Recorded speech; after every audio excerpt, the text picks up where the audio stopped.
Spencer Lazara, MMA interviews alongside a victorious and impressively victorious Savant Young here tonight at Bellator. You got the knockout over Mike Guymon there in the second round.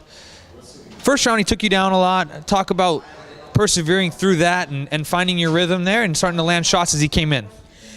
Well, I knew, for one, he said he was going to try to use his size and strength advantage over me, so we knew going into the fight he was going to try to lay on me the first round and try to break me on the ground first off. So, I prepared for that. I knew that if he couldn't finish me in one round, that he couldn't finish me. So once I heard my corner scream it was 40 seconds left, I knew he was going to be pretty much gassed. He had a big weight cut. He probably shouldn't be fighting at 55.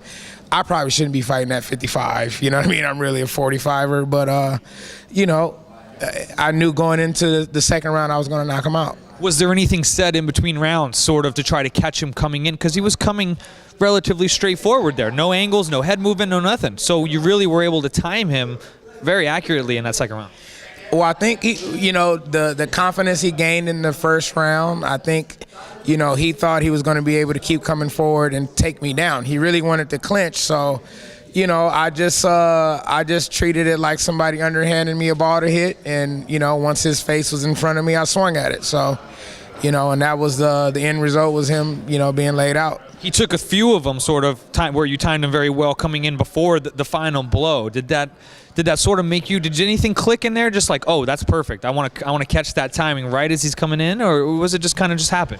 You know what? I told myself if I'm not swinging, I'm not winning. So, in my mind, I said whenever he presents himself to me, swing at it and see what happens at that point. And I swung at him one good time with, I think, a left hook, and he went down. And I think he was out while he was going down. But, I took a little page out of Dan Henderson Bisbing and had to just go ahead and polish it off, You've been around the game for such a long time. Where does this rank in sort of a satisfaction of a victory for you after, a little disappointment last year coming back and now, to get this huge win on TV?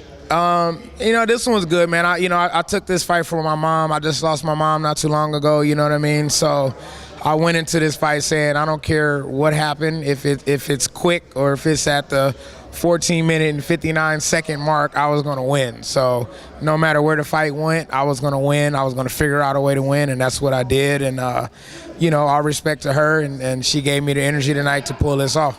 You do so much for the community there in Pasadena and these kids, man. You throw shows, you get these kids out of the streets, the whole 9 yards. But, do you feel like for you had to put that sort of aside and focus on you for this training camp? You know what? I did, actually. I had a full camp at the Body Shop with my coach, Antonio McKee. I had a whole 8 weeks to train. I normally don't get that. I'm one of those old school guys that feel I just kind of got to break a sweat every now and then. And I did that with my last fight with Rob Emerson, and it didn't work out. My first fight back, I won. I lost against Rob. I didn't have the right camp. So I just told myself I'm going to have a full camp, a professional camp, do my dieting properly, all my strength training properly. And, when I'm in shape, I'm hard to beat. And I knew that going in, so I'm just looking forward to, getting right back into the gym and see what else happens. Definitely one of the best knockouts of the year, safe to say. What's your contract situation? Are you looking to fight again in Bellator or now take other offers after that spectacular knockout?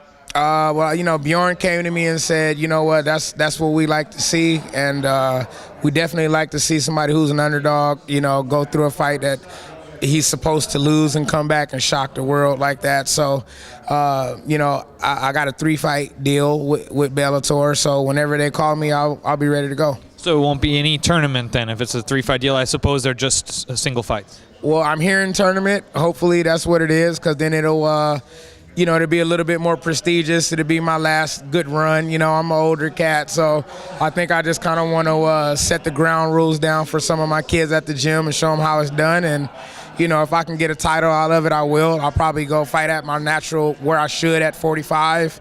And, just make a run at it and have fun at the same time. Did you get to catch those 45ers out there just now? Yeah, I just saw Kern and Pitbull. You know what I mean? I feel I can sit right. Anybody stands in front of me, dude, I can hang. You know what I mean? If you want to lay and pray and try to win on points, that's another thing. But anybody that want to stand in there and let me hit them with one of these torpedoes, it's a wrap. Yeah, were you licking your chops in there, watching those two stand in front of each other, saying, "Man, if I throw my bombs, it's over." You know what? That's all I ever want is somebody to treat this like a boxing match with 4-ounce gloves on. That's my dream.